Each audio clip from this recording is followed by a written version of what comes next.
네, 미 대선 이제 50일 정도 남았는데 트럼프 전 대통령을 겨냥한 암살 시도가 또 발생했죠. 미국 대선에 미칠 영향과 그리고 국내 정치 여러 현안들 짚어보도록 하겠습니다. 두 분을 모셨는데요.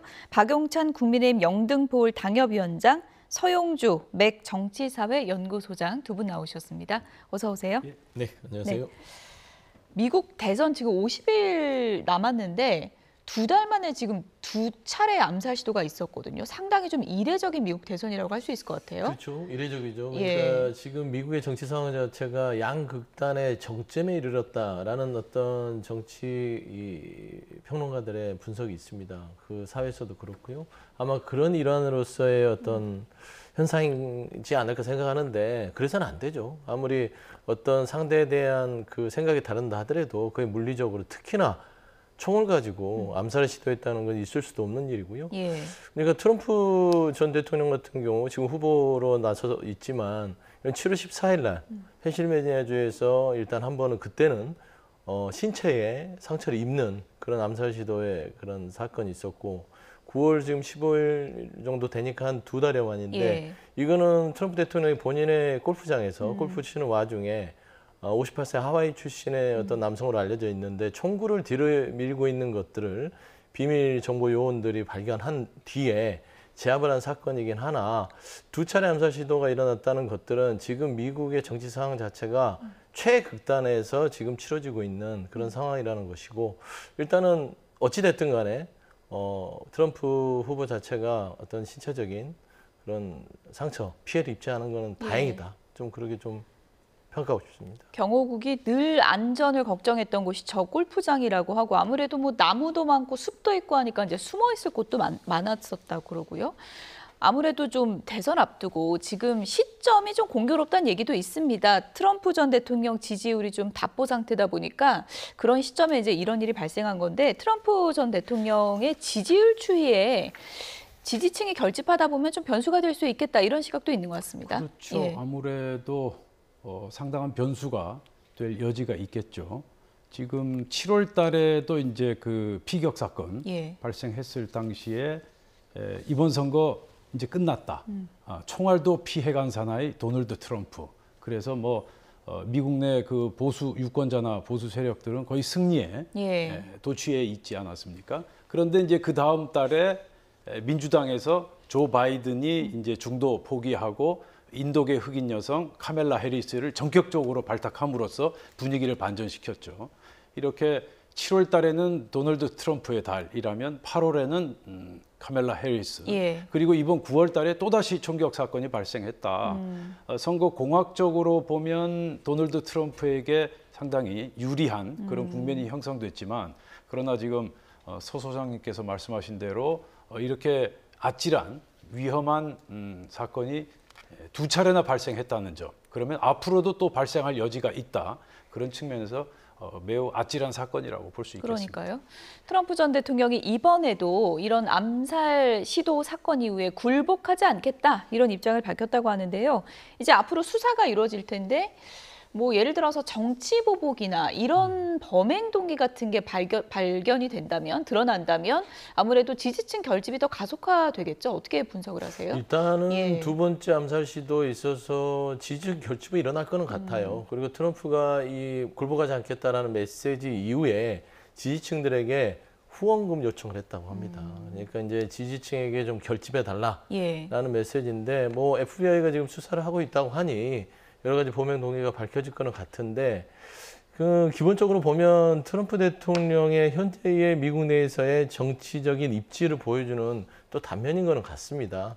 그러니까 트럼프 대통령이 따지고 보면 너무 팬덤 정치에 기대서 정치를 해왔잖아요. 예. 결국에는 본인 스스로 그런 부분들에 기대다 보니 결국엔 팬덤 자체가 정치의 혐오, 극단화, 결국에는 정치 테러라는 예. 이런 거의 막장 수준에까지 이르지 않았냐라는 점인데 저는 이제 개인적으로는 이게 그 미국 내의 정치 양극단화보다는 트럼프 후보의 어떤 정치 스타일의 문제점인 것 같다는 생각이 들어요.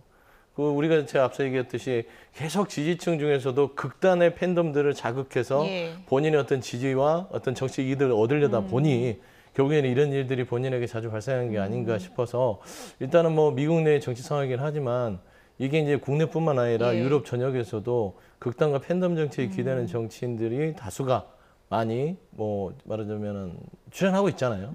그런 부분에서 한번 되돌아볼 만한 사건이지 않을까. 예. 좀 그렇게 좀 말씀드리고 싶습니다. 미 언론 보도 보면은 뭐 트럼프 전 대통령이 오늘 골프를 끝까지 다 못 쳐서 절망적이다 이런 뭐 농담까지 했다고 하는데 그만큼 나는 이런 위협에도 끄떡없다 흔들리지 않겠다 이런 모습을 이제 강조한 것 같은데 이게 지지층에겐 또 어떤 반응을 일으킬지는 좀 봐야 되겠고요. 제가 한 가지 예. 드리고 싶은 말씀은 도널드 트럼프가 정말 이 지구상에서 가장 바쁜 사람일 텐데 어떻게 해서 골프장에서 골프를 치게 됐는지 굉장히 그 점이 굉장히 이례적이다.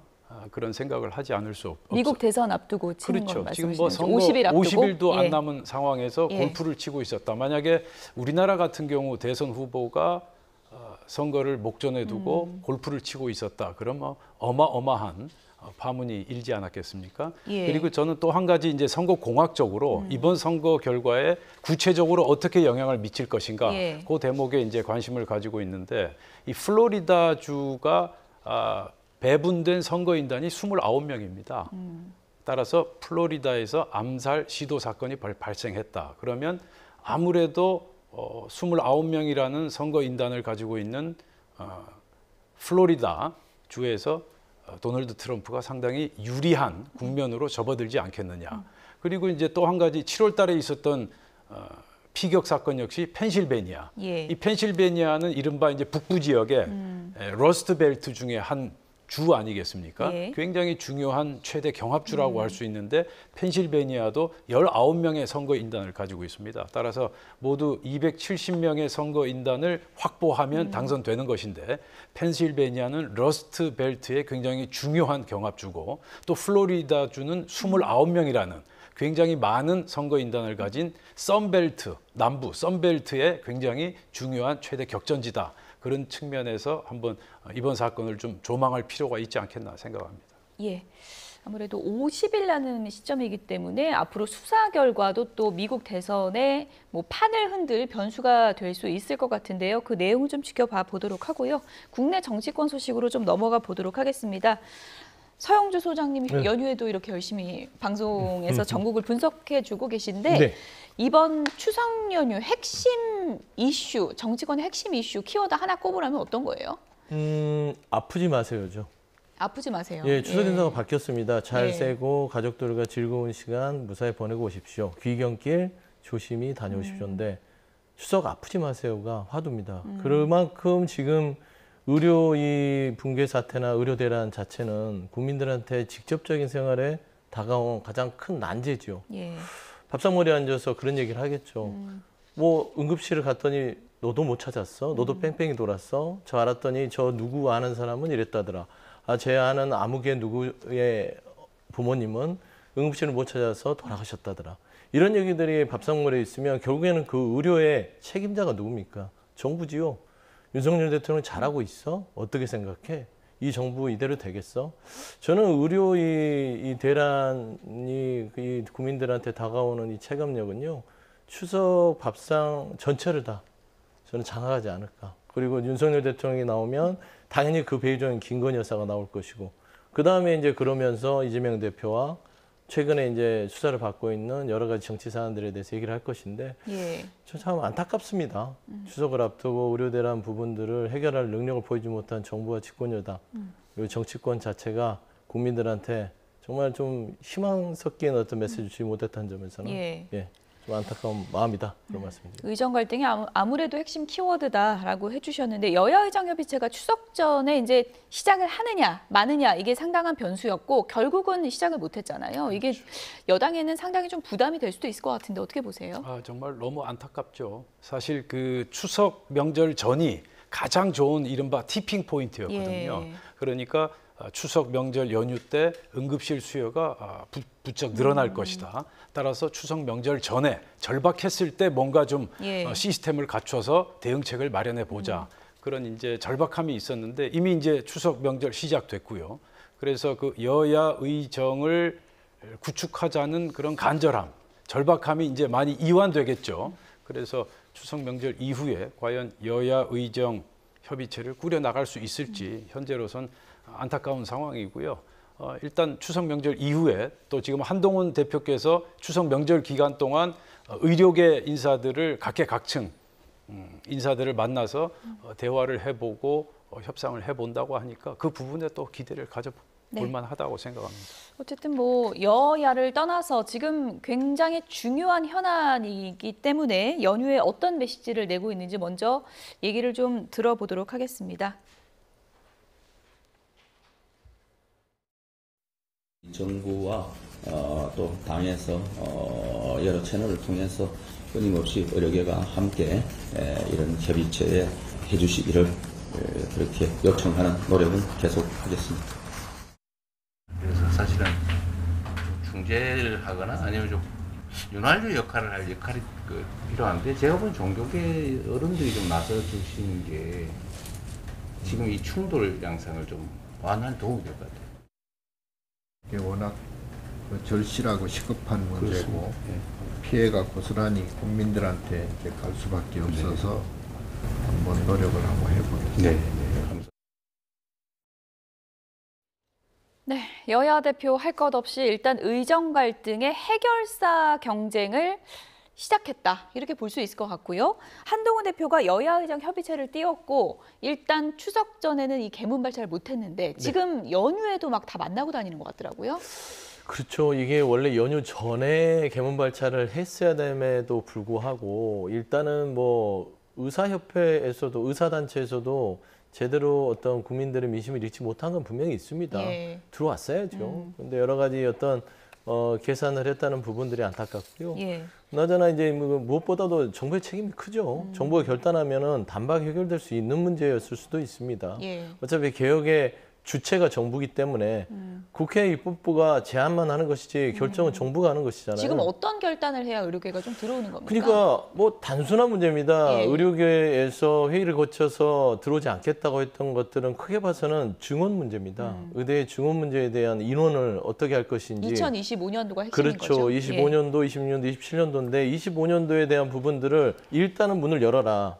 그리고 나서 그 의지를 보여준다면 들어가서 한번 얘기를 해보겠다는 것이고, 두 번째는 지금 의사들을 초창기에 개혁을 하면서 다 수사 대상으로 해서 경찰에 다 수사를 받고 있는 상황이잖아요. 그래서 이런 부분들도 좀 거둬라. 어떤 그 법적 조치라든지 이 의료계 쪽에서는 본인들과 대화할 신뢰를 회복해달라고 얘기를 했는데 정부는 생뚱맞게 물러서는 것처럼 보였는데 결국에는 뭐 갑자기 교수를 늘리겠다. 교수를 1,000명을 늘려서 지원을 하겠다. 그거 뭐냐면 증원은 변함이 없다는 거잖아요. 다른 소리를 하는 겁니다. 예. 결국에는 여야 의정을 열어놨으면 정부가 또 물러난 것처럼 보였으면 진정성을 보여야 되는데 증원 문제에 대해서 얘기하지 않고 증원은 그대로 두고 교수들을 많이 증원시키고 예산 지원을 해서 일단은 뭐 이 문제를 밀어붙이겠다는 메시지.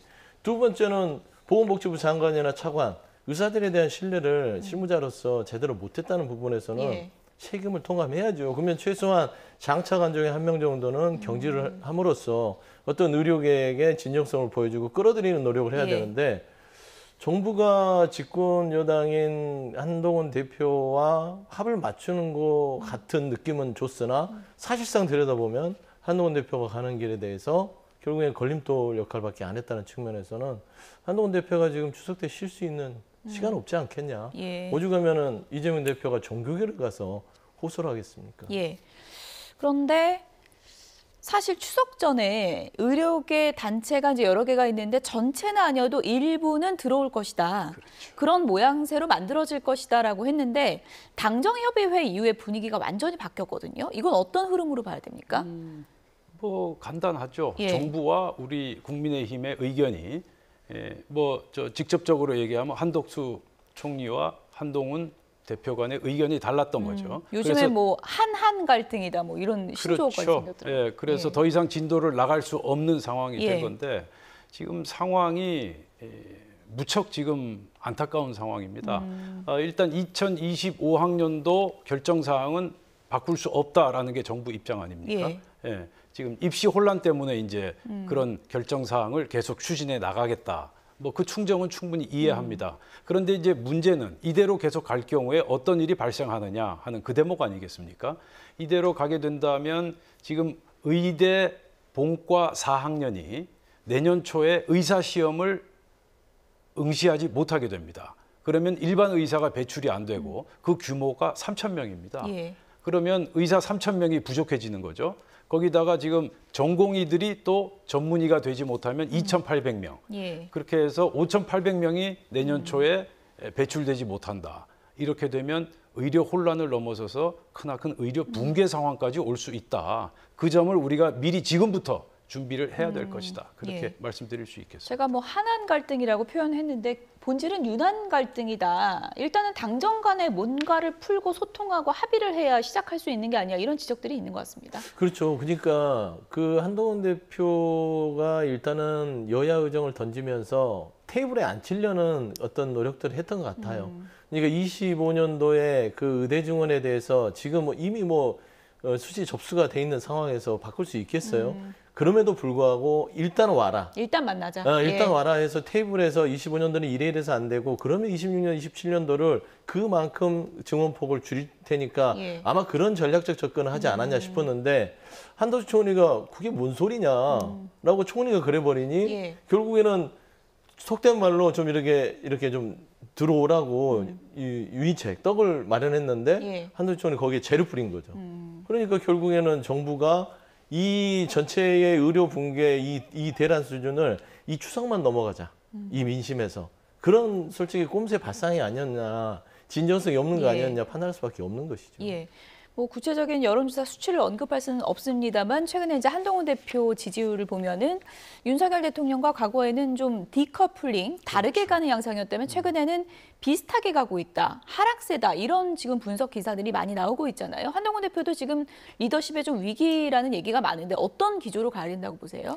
그렇습니다. 예. 그 윤석열 대통령과 한 대표는 운명 공동체입니다. 우린 집권 여당을 이끌고 있는 두 쌍두마차라고 봐야죠. 그래서 예. 앞에서 윤석열 대통령이 이끌고 가고 또 뒤에서 한동훈 대표가 밀어주는 그러한 시스템으로 가야 국정이 제대로 운영되지 않겠습니까? 아주 상식적인 그런 현상이다. 따라서 윤석열 대통령 지지도가 내려가면 한동훈 대표가 올라간다. 저는 그 같은 상황은 상상할 수도 없다. 특히 이제 임기가 지금 뭐 1년 남은 것도 아니고 예. 2년 반 이상, 3년 가까이 남아 있지 않습니까?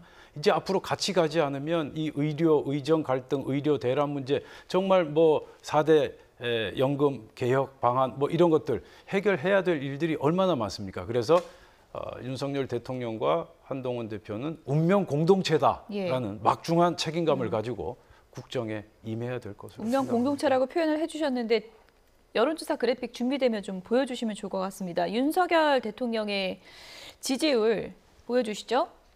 네, 긍정과 부정 지지율이 이렇게 나오고 있습니다. 20%대도 이제는 무너질 수 있다. 이런 얘기들이 나오고 있고 당 지지율도 같이 보여주실까요? 정당 지지율 보면은 국민의힘 한동훈 대표 당대표 취임 이후에 이제 하락세를 보이다 보니까 물론 당정은 뭐 공동 운명체라고는 하지만 누군가는 좀 이끌고 올라가야 되는 게 아니냐 이런 뭐 지적이 나올 수 있을 것 같아요. 그렇죠. 한동훈 예. 대표의 등장 자체를 돌이켜보면 63%의 당내, 그러니까 보수 지지층에서 윤석열 대통령 가지고는 안 되겠다. 새로운 어떤 차별화된 인물이 필요하다라고 선택했을 공산이 크죠. 그 수치는. 그리고 당시에 돌이켜보면 원희룡 후보를 용산에서 밀었다는 어떤 그런 여러 가지 배경 속에서 한동훈 대표를 선택했다는 것은 결국 윤석열 대통령과 운명공동체로 가면 보수 스스로도 우리가 무너질 수 있고 보수가 괴멸할 수 있겠다는 어떤 위험 신호를 보낸 거거든요. 그랬을 때 한동훈 대표가 두 가지를 국민적인 또 당내에서의 지지를 좀 기대감에서 큰 실망을 줬던 것들은 용산과 차별하게 하겠다 했는데 차별을 뭐를 했죠? 라는 퀘스천. 그다음 두 번째 국민과의 쓰는 최병 특검에 대해서 계속해서 뭉개고 물러나고 오락가락하는 행보를 하면서 예. 기대했던 것보다는 뭔가 지도자로서의 어떤 결단력이 부족한 거 아니야. 어떤 개인으로서의 평가받는 부분들은 분명히 있을 겁니다. 결국에는 용산과 한동훈 대표가 운명공동체로 점점 뭉쳐가는 순간 예. 떨어지는 것이죠. 그거는 말해야 그냥 입만 아픈 현상이다. 어쨌든 20% 초반까지 간 윤석열 대통령 지지율 하락세의 가장 큰 요인으로 여러 가지 분석이 있겠지만 의정 갈등이 이제 큰 축이다라는 얘기가 많이 나오고 있고 전공의들이 복귀 계속 안 하고 의료계가 대화 테이블에 계속 안 나올 경우 대비책이 있는가 이런 의문에는 대통령실이 어떻게 답변해야 된다고 보십니까? 지금 뭐 마땅한 해법, 대안을 내놓지 못하고 있지 않습니까? 어쨌든 의료 개혁은 멈출 수 없다. 반개혁 세력과는 타협하지 않겠다. 뭐 그런 식의 입장 아니겠습니까? 그런데 제가 취재해 본 바로는 지금 전공의를 비롯한 젊은 의사들은 전혀 지금 꿈쩍도 하지 않은 정말 바위돌 같은 그런 지금 상황이거든요. 그래서 이러한 상황을 해결하기 위해선 우리가 인내할 때는 인내하고 양보할 때는 양보할 줄 아는 그것 또한 용기다 저는 그렇게 생각하고요. 어쨌든 지금 한동훈 대표가 제안한 대로 여야 의정 테이블에 어떻게 해서든지 같이 테이블에 한 자리에 앉을 수 있도록 우선 그것부터 시작을 해야 되지 않겠는가 하는 게 제 생각입니다. 네. 이재명 대표는 이제 종교계를 찾아갔습니다. 의정 갈등이 이제 심화되는 상황에서 이제 뭐 화합 같은 것이 이제 필요하다라는 취지인데 이재명 대표도 이제 비판할 수 있지만 이제 취지를 공감한다면 뭔가 구체적인 좀 대안을 제시하는 것도 중요하지 않나 이런 또 지적도 있거든요. 그렇죠. 뭐 그런 비판에 직면할 수 있을 만큼 의료 이 붕괴가 초기에 들어갔어요. 근데 지금 민주당 같은 경우는 몇 번이나 얘기를 했습니다. 그러니까 예전에 문재인 정부 시절에 의료개혁을 안 하려고 했던 게 아니고 당시에는 단계적으로 400에서 500명씩 5년 동안 뭔가를 해서 의사들의 부족한 부분들을 채워서 공공의료 강화하자라는 대안들이 있기 때문에 민주당의 안은 기본적으로 깔려 있고요. 당시에 2,000명을 고집하지 말고 완화해서 가자라는 얘기를 했습니다. 그래서 저는 이 부분에 있어서는 이재명 대표가 지금 종교계의 SOS를 친 부분들과 더불어서 조금 더 명확한 메시지를 낼 생각을 가지고 있으신 것 같고요. 제가 논외로 말씀드리면 갤럽 지지율을 보면 20% 지지율이잖아요. 대통령의. 이게 국정 운영에 대한 직무 수행 평가입니다. 근데 20%라면 오차 범위를 거의 10%라고 사실상 보면 되는 거예요. 근데 무엇보다 이게 그 좀 위험한 신호인 게 이 용산에서는 잘 보셔야 되는 게 이 부정평가 중에 요인들이 의료 갈등이 18%, 그다음에 경제 민생, 그다음에 소통 부족 이렇게 쭉 가거든요. 그건 뭐냐면 죽고 사는 문제에 대해서 지금 정부에 대해서 국민들이 위협감을 느끼고 있다는 거예요. 근데 죽고 사는 문제를 넣어서 먹고 사는 문제, 경제. 근데 소통이 안 돼요. 이거 뭐 죽고 사는 문제, 먹고 사는 문제 해결을 못하는 대통령인데 소통까지 안 되네. 근데 거기에 더 들어간 게 김건희 여사가 이번에 처음으로 들어갔습니다. 3%의 부정평가의 요인으로 들어가거든요. 그렇게 죽고 먹고 사는 문제 소통 안 되는데 배우자인 김건희 여사만 잘 돌보나?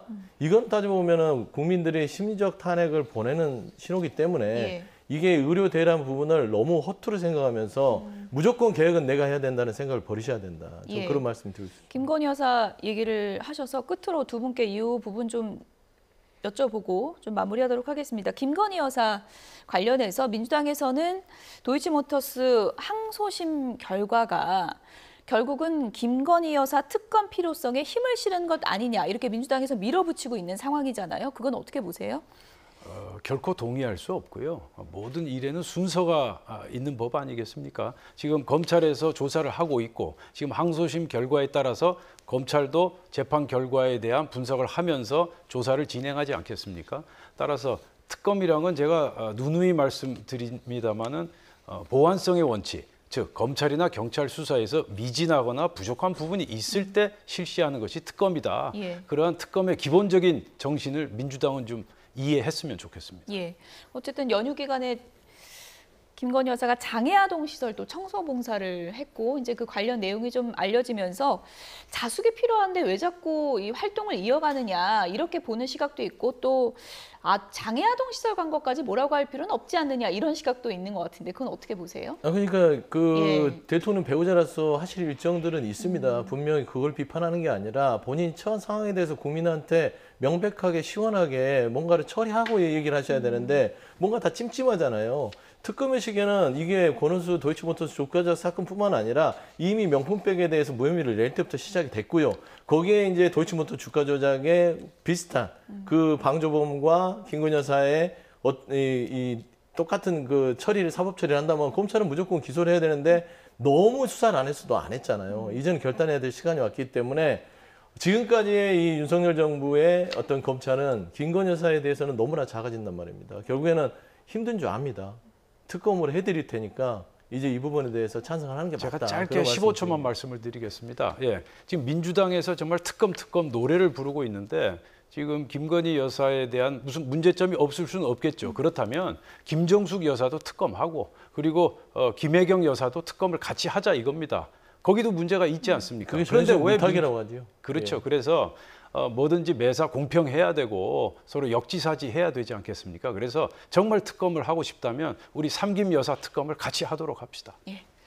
추석 연휴 대담이라 좀 훈훈하게 끝내고 싶었는데 두 분이 막판에 공방을 벌이시고 대통령 또 끝내게 배우자 됐습니다. 때문에 그런 것 같습니다. 여기가 줄이겠습니다. 박용찬 국민의힘 영등포울 당협위원장, 서용주 맥 정치사회연구소장 두 분과 함께했습니다. 고맙습니다.